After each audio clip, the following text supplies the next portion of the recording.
Good afternoon, instructor and classmates. So, my love for motorcycles started when I was very young.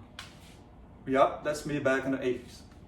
My name is Alberto, or as they used to call me in the racetracks back in the day, the Dynamite.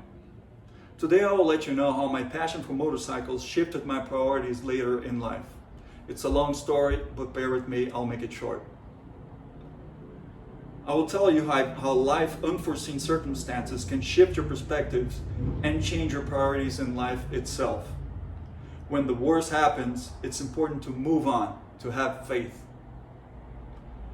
That's what makes us human, the natural ability to adapt and survive. After all, you never know what future lies ahead of you. You see, I was introduced to motorcycles very young.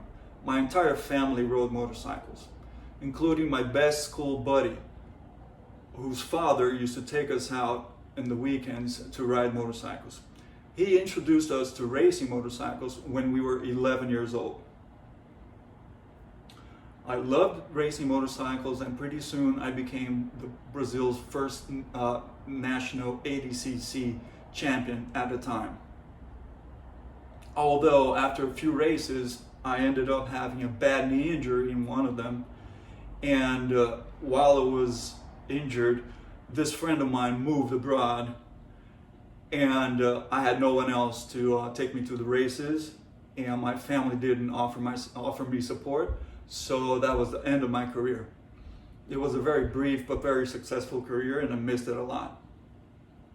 But I wasn't done racing just yet. I would come back later on in my life.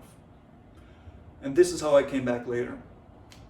I went on normal life, just working as everybody else, until recently, a few years ago, I had this incredible opportunity to fully dedicate myself back to racing dirt bikes. It took me 1 year of training just to get back in shape. That's how demanding it was. Finally, I got back in the race. That's me racing again back. One day though, after a practice, I used to practice every day, I had a bad seizure. I had never had a seizure in my life. It was devastating. I went to the doctor and I found a huge tumor in the left side of my brain. I tried treatment, but for a year it showed no results, and I had a series of new seizures. Until a point where surgery became the only option to keep on living normally. So I did the surgery and I'm recovering from it, but once again, my racing career was over. I thought to myself, what a bummer, now what? What am I gonna do, right? But then, as I said, you gotta move on. You gotta have faith that something else better is gonna come up with your life.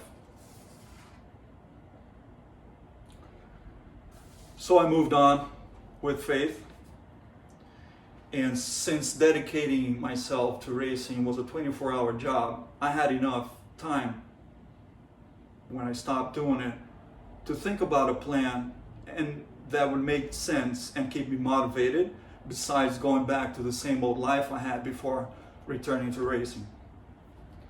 So I decided to upgrade my academic background and pursue higher flights. And that's why I'm here at SMC, to get a bachelor's degree in art and pursue, hopefully, an art-related career. Besides having this new insight, this new perspective in life and a new career, I also had a daughter 3 years ago named Georgia, which I loved dearly. She's in Brazil, and she opened a new horizon of possibilities in my life, and I'm very excited and I'm loving it also. So, in conclusion, when I was a kid, all I ever wanted to do was to race some motorcycles. I was able to have a little taste when I was younger. I tried to taste it again later. I had my world turned upside down only to find myself behind the wheels of a family. It gave me a new perspective in life, and I'm loving it.